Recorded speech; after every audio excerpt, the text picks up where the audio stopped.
Welcome to the Queer Love Podcast, the silly and serious shenanigans of two queer relationship coaches. I am your host, Elizabeth Cunningham. And I'm your host, Lee Greeps. On this podcast, we talk about how to live your best queer life with fulfilling, healthy relationships and anything else that makes your little queer heart happy. Because living your life outside of the heteronormative scripts is totally possible for you. Each episode, we explore all things queer love from our professional perspective as relationship coaches, our own personal experiences, and as partners. If you love our show, follow us on TikTok, Instagram, or Twitter at Queer Love Relationships. You can also check out our website, www.queerloverelationships.com. Thanks for following us and enjoy this episode. Shadow work could be around something that's quote unquote positive, like not thinking that it could go well, not thinking that you're worthy, not thinking that you have value, not trusting yourself, not trusting the relationship, like not thinking that the peace that you really want is possible. That's a huge one that I hear with people. It's like, I don't think that the peace that I want in my relationships is actually available. Hello. Welcome to the Queer Love Podcast.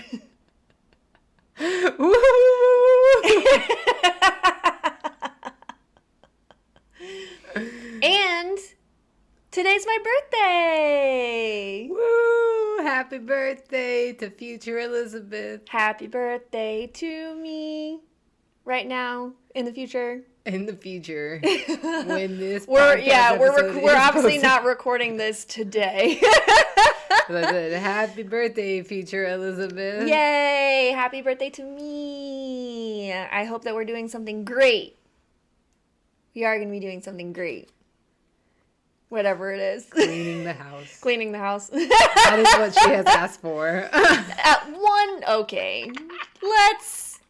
That was funny. So funny. You're so funny. One of the things we're doing during birthday We're doing activities birthday of a week. week. Because we have my birthday on the 23rd, and then Lee's birthday on the 28th, and Charlie's birthday on the 30th. For those of you who don't know, Charlie is our cat. Our child. Our cat child.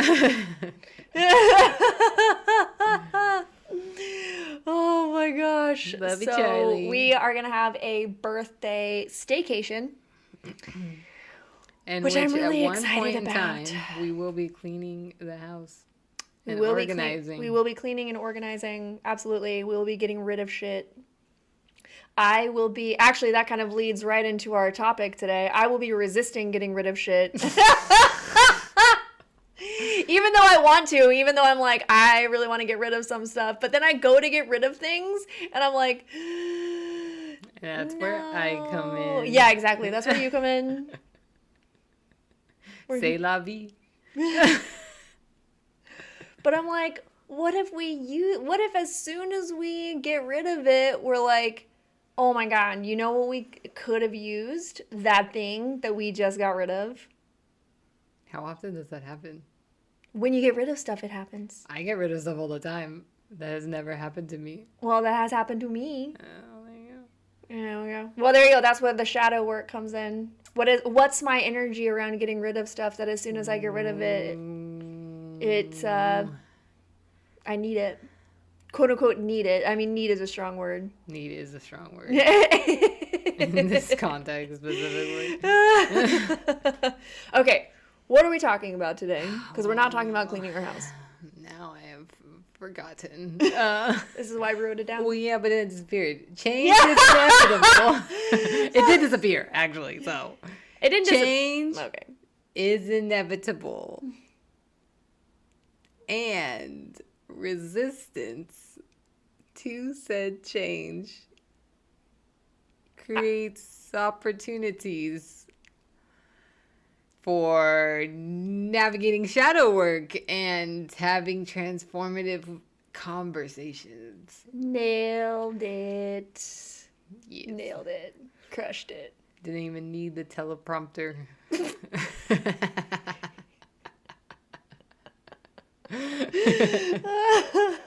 Imagine us having a teleprompter. I feel like we would talk too much and then we would get lost and we'd be like, fuck this teleprompter.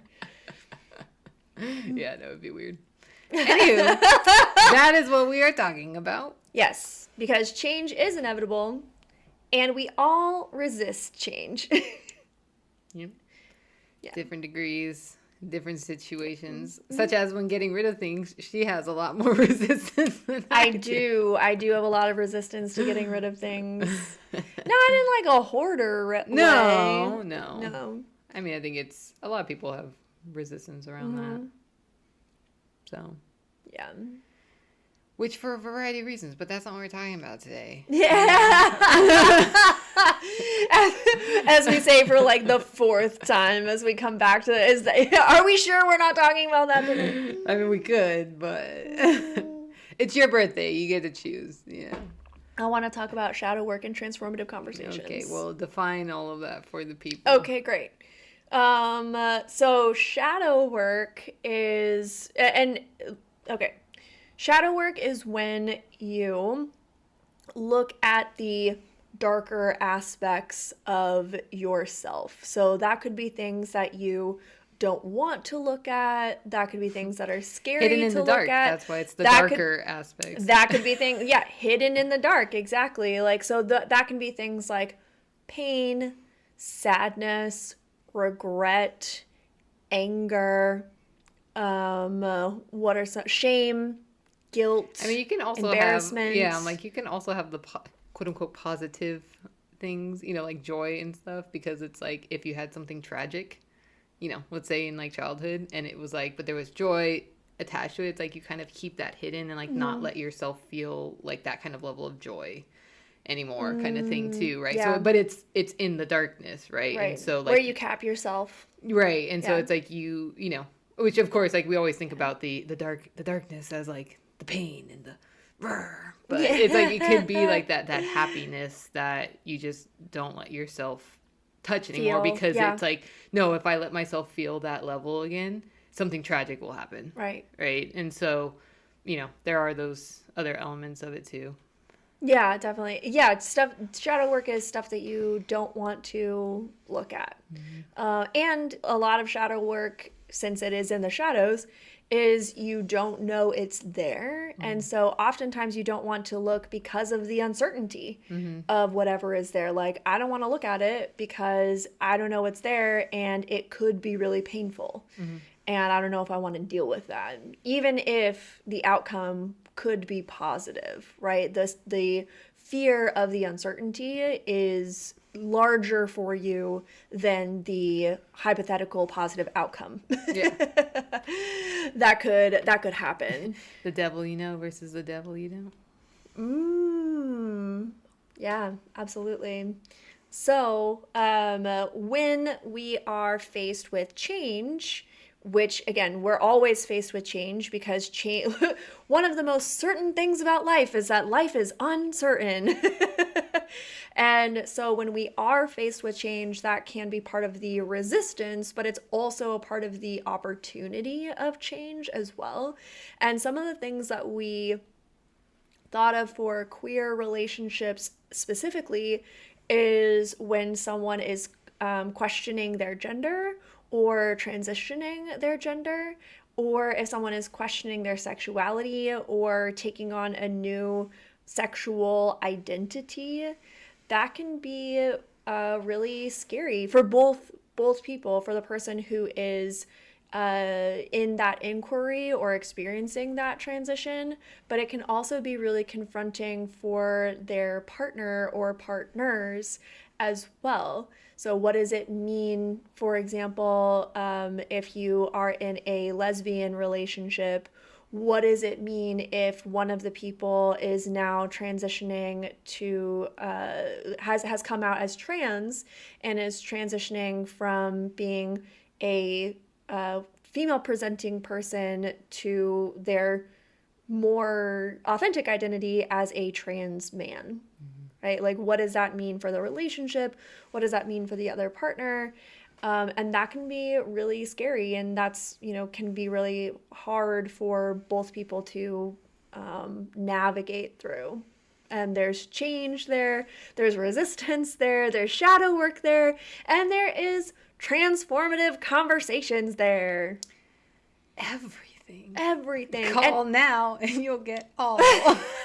For the low price of $19.99 a month. Yeah, you can do the shadow work and have transformative conversations. Oh my gosh. But it's also, inside of even your relationship structure as well. If you're transitioning from a monogamous relationship to a polyamorous relationship, or in some cases you're transitioning from a polyamorous or open relationship into a monogamous relationship as well. Scandal. Happens less often, I feel, but it happens. It happens. That happens for sure. So, one of the things, or was there anything else that you wanted to say about that? Okay. So one of the things that we wanted to talk about inside of shadow work is preconceived notions. So what are the preconceived notions or the assumptions that you already have about change in general or about this specific change for you? And again, whether that be personal or whether that be with your partner or whether that be with the relationship, what is this transition and what assumptions or preconceived notions are you already making about it before anything happens at all? And so that is part of the shadow work. Yeah, because that's when all the all the fears come out to play. Right. Or yeah, like you said, like the preconceived notions or assumptions of like, oh, it's going to mean this about my partner or about me or about the relationship, or my family's gonna think XYZ, or our friends are gonna think, our community is gonna think, or we're gonna have to do this, we're gonna have to go here, we're gonna, like it's just like going off into like what it actually means. But it's like, that is that space where you are getting driven by the things of the shadows, right? Because it's like, if I sit with this change, right, and like actually be curious about it and all that, like it's instead of like going into the assumption mode and, going to, it's like very frenetic, right? But it's like, if you're actually able to go, oh yeah, no, like I have that, the fear of something about my identity now coming out. And then it's like, now it's like the guilt and the shame is coming out again and all of that, right? Because it's like, as if we just put a meaning to it, it's like we're trying to keep the things tucked away, because it's like, well, then I'm just going to make it mean this. Then I don't have to sit with sadness or whatever it is. And so it's just like being able to actually just like notice all of those things coming out, because it is just like just throwing all the stuff out, just being like, oh my God, it's just all these things. I don't know what you're talking about over here with the darkness, Yeah. Nothing to see here. Yeah. Well, and I think that brings up a good point, because we do have a lot of protective mechanisms that keep us from doing shadow work. And one of those protective mechanisms is defensiveness or shifting responsibility. So defending why you feel the way that you do, or defending, I'm trying to think of an example, like being defensive about why your feeling is right, or being defensive about what you're feeling in general, and being having that be a resistance or tension point to what your partner is experiencing, or what they're feeling, or the request that they have. Right? Like using how you feel as a defense mechanism, which how you feel is valid, but also what they feel is valid, and also this transition is valid as well. And so in using your feelings as a defense mechanism, you are partially creating more tension. It's a part of what's creating more tension in the relationship. And so looking at that and taking that as an opportunity to be like, what do I feel like I am defending here? Like, what am I holding on to in this? If I let whatever I'm defending, if I let that go, what am I afraid would happen? What am I afraid that would mean about me? What am I trying to keep from happening? And really like sitting with that and looking at that and being able to assess and again, do the shadow work around it. Yeah. Right. And I think just another common way that like the protective mechanisms come online, which is, I think a lot of people will be called out in this, is like the fixer, right? Like yeah. it's that mode of, well, I'm just going into problem solving. Like I'm going to fix it, because it's like, if you quote unquote fix it, or, go into that busy mode of doing something, you're keeping yourself, protected from like being with the pain from, being a child and like seeing your parents get divorced in this messy divorce process, and you couldn't quote unquote fix it, right? And so it's like, you don't want to be in that space where you're like, I don't know what to do in this situation. If like your partner brings something forward and you're just like, I don't know what to do with this, I'm going to fix it because like maybe I can do it this time, right? Instead of actually like, oh yeah, that's what's reigniting in me, is that pain from before, and that pain that I've like tucked away and everything. So like going into the fixer mode is definitely like part of that protective mechanism that can come online too when the shadows are out. Yeah, another defensive mechanism is being the victim. And being like, this is unfair, you're doing this to me, you're going to abandon me, this always happens to me. Why do I keep finding myself in situations like this? This can't get better. Even if I go to another relationship, then it'll still be like this, so I might as well stay here, right? Like those are all signs that the victim is a protective mechanism. It's not a cute protective mechanism, not that any of them are. I was like, what's the cutest protective mechanism? Well, people use like sarcasm and humor as a protective mechanism, so that can be a cute protective mechanism. Like, yeah, or even just like people pleasing, People like pleasing, the fawn response, right? right? Making everything okay. Of course, I'm here for you. When actually, like you're freaking out. When actually you're freaking out, and you're not actually sharing what you're afraid of, and you're just trying to make everything okay. You're putting your feeling, that would be like fawn, is like putting all of your feelings aside because, it doesn't matter how you feel because this is about the other person, and you just want to be here for them, which again, like that might be totally and completely true, and that's great, that's awesome, that's fantastic. Like, not trying to be like, if you're trying to be there for your partner, you're just fawning. Like that's not what I'm saying, okay? That's what she said.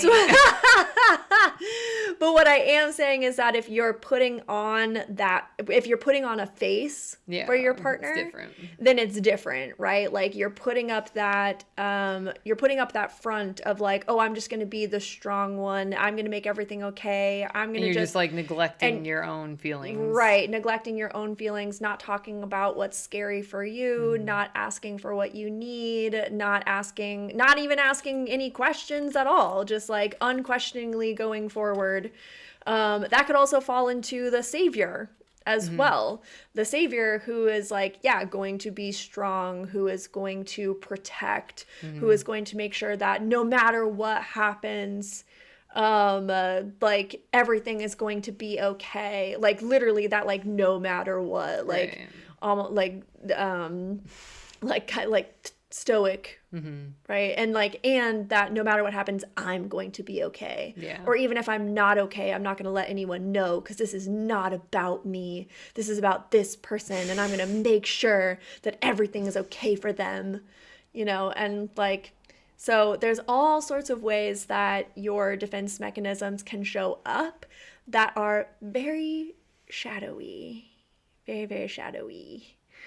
And all of that, regardless of what your defense mechanism is that when you don't address it, You are neglecting yourself, and you're also not doing a service to your partner or the relationship or yourself because you're not being honest about your humanness of the situation. So, shadow work also illuminates your humanity.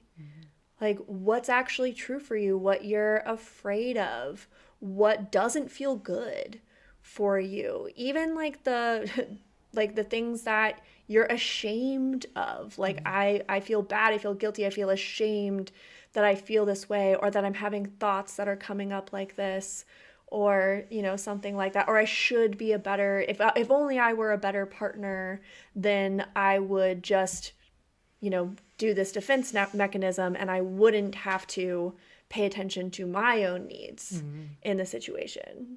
Yeah. Yeah. So it's like, I think also a lot of it is resistance to change, but it's also to avoid mess. Yeah. Too. Yeah. Because it's messy. Like transitions are messy. Most people will avoid mess. Yeah. As much as they can, whether that's like, yeah, I'll just go along with it, or like, I'm going to fight till the end to keep it as it is, right, of that change. Which, yeah, I mean, I think, I think you'll discover a lot of things that you've tucked away in looking at your relationship to change overall. Like, I mean, just for all of, like, everyone's got their thing with change, like, everyone's got a relationship to change, and especially in the context of intimate relationships, right? Yeah. Because it's scary, because it's vulnerable. You don't know what's going to happen. You feel, oh man, like, am I going to lose love? Am I going to lose acceptance? And what's going on? And all of that's going to bring the things up from your upbringing, or just other intimate relationships that you've had in the past, where it's just like that's why all that stuff has been tucked away. And so you want to keep it clean, quote unquote, right? Of not bringing those things forward that do scare you, or that are uncomfortable or scary, whatever it is, the things that just really hold you down in that way, because you don't know what's going to happen. And then if you don't know what's going to happen, that means change is happening. And then we resist it. Yeah. Yep. Exactly. So, transformative conversations. How does that come into play? Elizabeth. Well, part of transformative conversations is saying what's there for you. You cannot have a transformative conversation without laying everything on the table.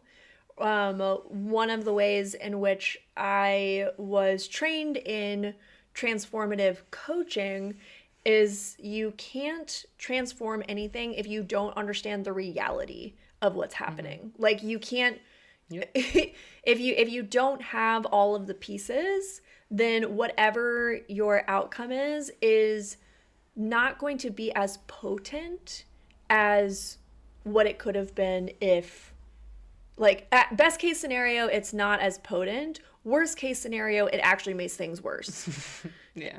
And when you are in a defensive mechanism, chances are, high probability is, you're going to make things worse. You're going to make things worse for yourself, for your partner, and for the relationship or relationships, whatever the case may be.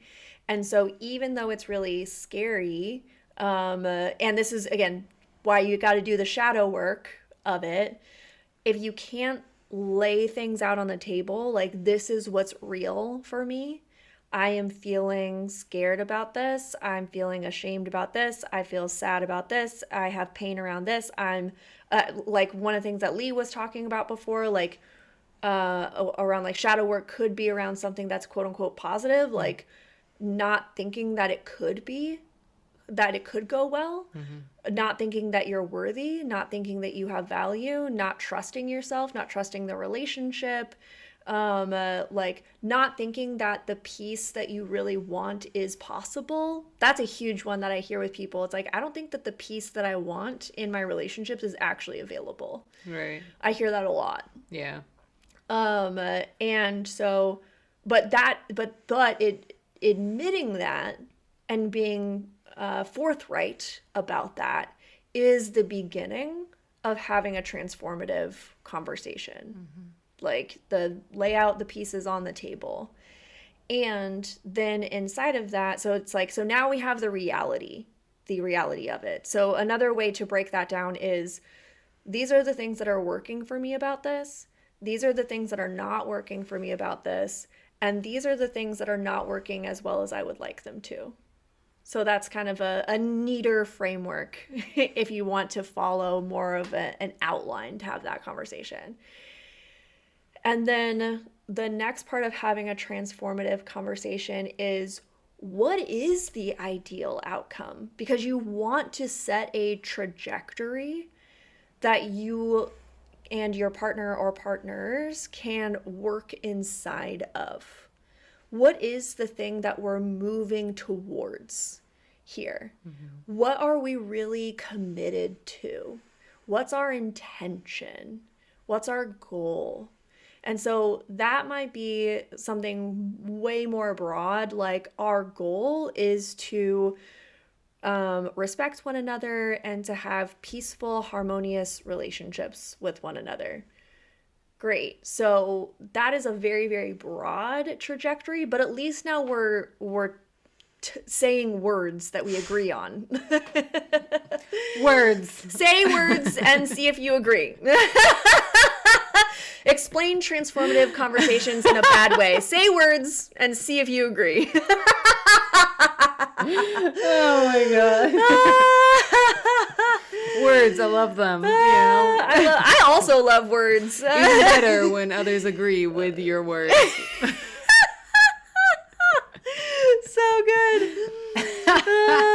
But then it's like, but then you can be like, okay, great. We agree that we want it to be peaceful and harmonious. Awesome. What does that mean for you? Mm-hmm. What does peace and harmony mean for you? What would be something that would happen if that were to become true? Right. And so then now you have how it's going right now, how you want it to be going, and this is something that I'm going to borrow from the last episode that we did, but take it really slow and just take it one step at a time. Don't worry about like a quote unquote solution right now, especially if you're in a transition. Like having a quote unquote solution is only going to put pressure on whatever you're dealing with. It's like you're going to try and go from one box to another box, and that's not what we want. Right. We want you to be in a space of creativity and exploration.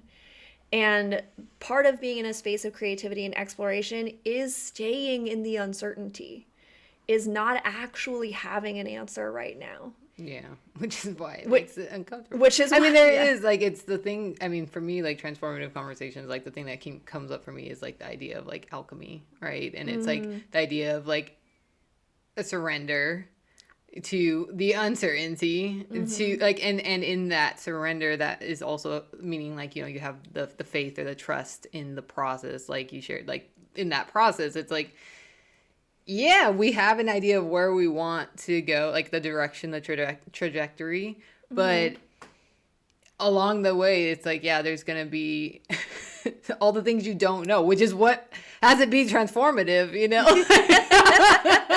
You're not going to get transformed by something that you do every single, like, you know. That you already know. Yeah, like, it's like, oh yeah, I already know that. Like, it's like when you have a, like a meal that is like so transformative of your life, you know? But like, if you just ate porridge every day and then, you know, someone brings you this meal and you're like, this has changed everything because it's like opened your eyes to other possibilities. Yeah, totally. Right. And so it's the same as in your relationships where, yeah, this thing came up, it brought up all these hard things, but it has also opened up the space for possibilities, things that even, you know, maybe your partner's going through whatever, they're the one that brought up the thing. And it's like that now has the potential to transform things for you personally and individually if you allow it to, right? Which is, scary. Totally understand that. But it's like it has that ability to transform all the components that are involved in the dynamic, right? And so there is a lot of that, like, release and release some more and then surrender more and trust more and all of that, right? Because that's what's needed for that actual transformation to take place. Yeah, no, that's beautiful. And the porridge. I'm like, where did the porridge come from? I don't think that was a really good analogy. It's like reading Goldilocks. It's true though. It's true. Mm-hmm. But I also the other I think important aspect here is not just what to do, but who you want to be about it. Like that's the underlying factor here, and that's also if you'll notice why like when I was sharing about how the defense mechanisms can manifest, some of the things that I said could be a positive, authentic thing to say, but if who you are being about it is a savior, a victim, overly stoic, like something like if that's who you're people pleasing, like if that's who you're being and you say those things, it is completely different than if you are coming from a grounded, authentic and connected place inside of you, that then when those sentiments get expressed, it has roots. It has a groundedness and a centeredness about it that is going to be healthy for you, and that is going to land completely differently for your partner as well. Like your partner is going to feel that groundedness in it as well. And then what's going to happen is that since it comes from an authentic and grounded place and not like a hurt or traumatized or triggered place or defensive place or protective place or whatever, then later on down the line, when the transit, like as you move through this transition, as you move through these uncertain spaces, you're actually going to feel better, and it's not going to implode in your face, because when you said those things, you fully meant it completely with your whole spine, right?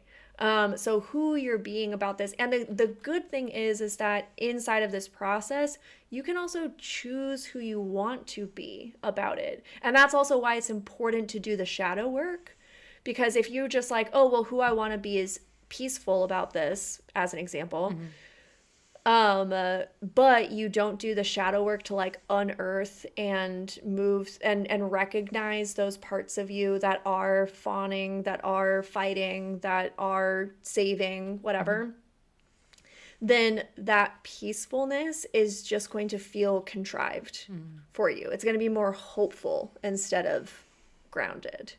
So moving through that shadow work is also going to allow that choice of who you're being to take root. Yeah. So huge part of it. Yeah. I like it. I thought that you'd like it. I thought that you roots. I thought you'd feel that.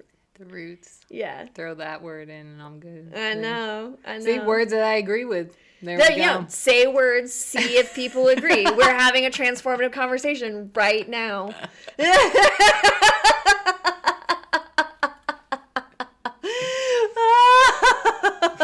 I love twist.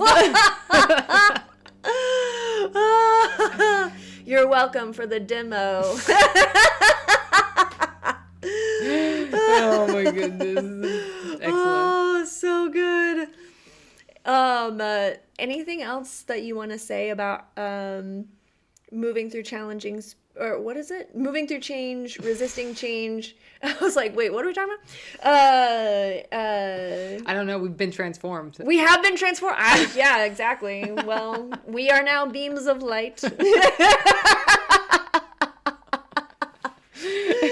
We'll soon be departing back. We are now enlightened. So long, peasants. Oh my god. We are now beams of light. All shadows are gone. All shadows, no more shadows. Oh my god. Yeah, I guess the thing that I want to say is that like if you're like I said, shadow work can like has a lot of different names. Like we're calling it shadow work, but it could be like, I don't know. What are other names for shadow work? I was like, healing. Healing, looking at wounds. Subconscious reprogramming. There you go. Subconscious reprogramming. And there's different modalities in which... Renegotiating trauma. There you go. That's Peter Levine's work. Okay.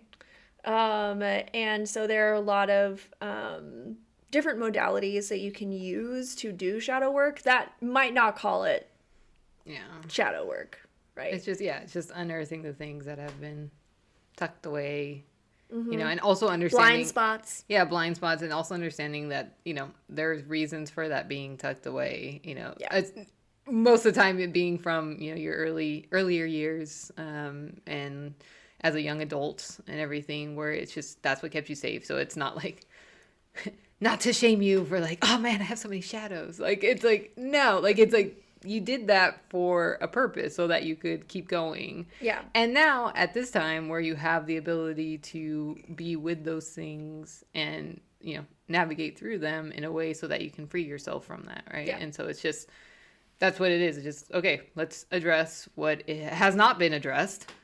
That's what shadow work is. Address what has not been addressed so that it doesn't keep just coming up again. Because if you don't do it, then you're leaving yourself susceptible to that just coming again in a different relationship or at work or whatever it is, that it's like, it's just hitting at those points. And so it's letting yourself be liberated from that. Right. And so that's, shadow work or whatever you want to call it. Yeah. Go for it, friend.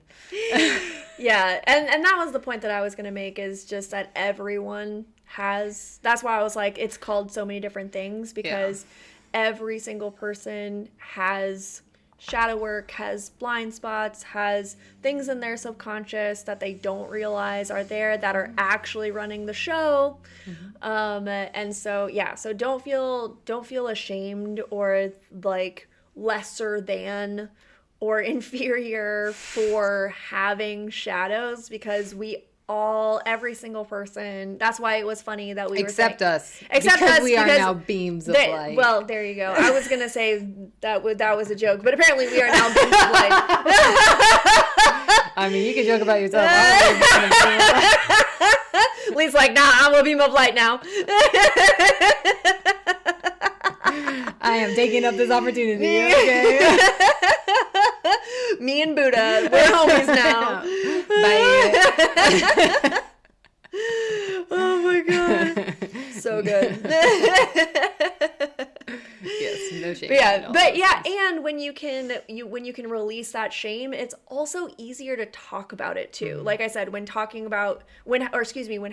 transformative conversations, that like ability to share what is there for you is so much easier when you don't have shame. And so doing that work to release the shame around your shadows is really important as well. Because it's just easier to be like, hey, these are the things that are there for me. And that's really hard for me to say. But here, this is what's true for me. And how can we move with that? How can we move with that together? What needs to happen now? And just taking it one step at a time. And then again, keeping that trajectory in front of both of you and continuing to talk about what's possible too. I think that's the last thing that I want to leave on, really, is that continuing to talk about what is possible and what you're all moving towards is really important when moving through transitions. Mm-hmm.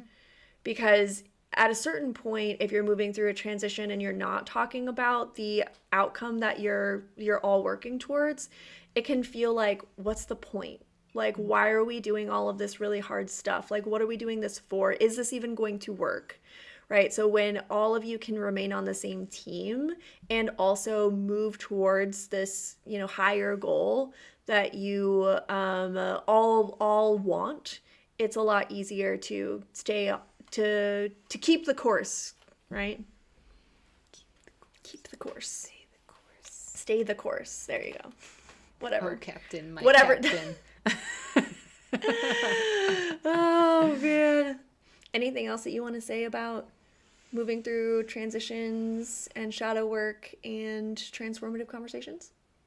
Do it. I love how that's always your...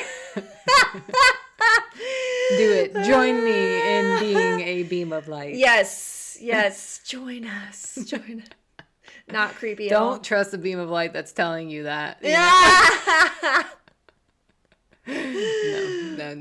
Nothing more. Okay. Nothing more. Well, I would love to help assist you with all of this as well. We are having our How to Have Difficult Conversations program starts on May 4th. That's going to be with myself and Ro Moed. If you are... May the 4th be with you.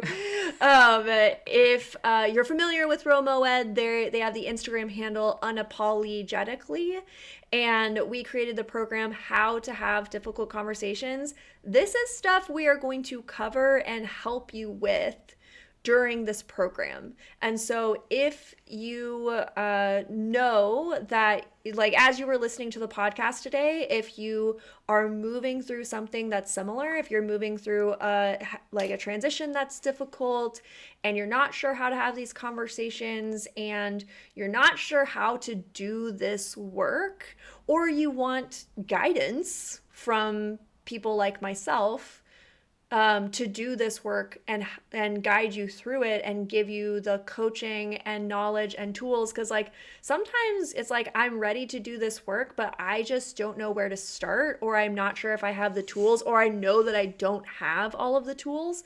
Then this program is for you. This program really goes deep to this. We cover a lot inside of how to have difficult conversations and moving through these transitions and changes and doing that inner work of looking at our preconceived notions. Oops. And doing that inner work of looking at preconceived notions and going deeper. So it's going to start on May 4th. It's a 7-week course. There's going to be Zoom calls with coaching. There is going to be a course and a workbook that is yours forever to keep. There's also going to be an online community of people who are going to be there for you and support you and are going through similar things as you. Community is so important and extremely transformative when moving through things like this. And so we would love to see you in there. There's also a limited amount of seats because we do want to keep it intimate. We do want to make sure that we give you the time and energy that whatever you're dealing with needs. I know some people who are listening to this have done courses before and they're like, I don't want to do another course because it wasn't very effective for me because I didn't get what I need. We're keeping this community really small on purpose because we want you to be able to get what you need. All right. So click on the button below, sign up for the course. It is an extremely reasonable price. A lot of the times courses like this cost $5,000, $3,500, $5,000. I've seen courses like this that cost $10,000. This course, for everything that you get, is $350. We also have payment plans as well. But $350 is a steal, and it's actually going to get more expensive next year. So if you want to work with us now for this price, you should do it.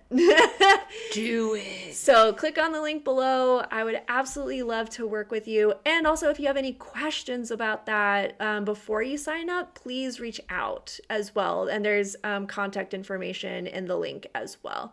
All right. Love you. See you on the other side. You're amazing. Lee? Become a beam of light. Love you. Love you. We hope you enjoyed this episode of the Queer Love Podcast. We would love to hear from you. Drop us a line on TikTok, Instagram, or Twitter at Queer Love Relationships, or email us at queerloverelationships@gmail.com. If you are interested in working with us, follow the Linktree link in the show notes. See if our offers resonate with you. And if they do, sign up with us or book a discovery session. We are so grateful that you're here, listening, learning, and growing with us. Until next time, keep loving.